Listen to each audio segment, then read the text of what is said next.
Hi friends, ఇక్కడ నేనైతే ఆవకాయ fried రైస్ని ఎలా తయారు చేశానో చూపించిపోతున్నాను, చూసేయండి. నేనైతే కొంత క్వాంటిటీ రైస్ని తీసుకున్నాను. అది లెఫ్ట్ ఓవర్ అయినా కావచ్చు, మీరు ఫ్రెష్గా వండుకున్న రైస్ అయినా పర్లేదండి. అందులో నేను 1 స్పూన్ సాంబార్ పౌడర్ వేస్తున్నాను. ఇంకా తగినంత ఉప్పు వేసుకున్నాక నా దగ్గర ఉన్న ఆవకాయ పచ్చడిని ఒక 2 స్పూన్స్ వేసి బాగా మొత్తం కలిసేలాగా కలుపుకుంటున్నాను. చూస్తున్నారు కదా, ఇలానే మీరు కూడా చేశారంటే మాత్రం చాలా అంటే చాలా బాగుంటుంది. By the way, this is my new YouTube channel moments of my.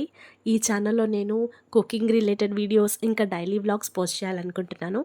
దానికోసం మీ సపోర్ట్ నాకు చాలా అంటే చాలా అవసరం అండి. సో చూస్తున్నారు కదా, ఇలాగే మిక్స్ చేసుకున్న తర్వాత ఇది పక్కన పెట్టుకొని డైరెక్ట్గా మనం స్టవ్ ఆన్ చేసి పాన్ పెట్టుకొని అందులో తగినంత ఆయిల్ వేసుకున్న తర్వాత మనం పక్కన పెట్టుకున్న ఈ రైస్ని అంతా కూడా దానిలో షిఫ్ట్ చేసుకోండి.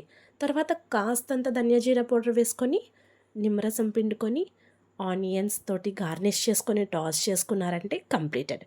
దీన్ని మనం ప్లేట్లో పెట్టుకొని సర్వ్ చేసుకొని తింటే ఉంటుందండి, చాలా అంటే చాలా బాగుంటుంది. ప్రతి ఒక్కరూ లైక్ చేస్తారు.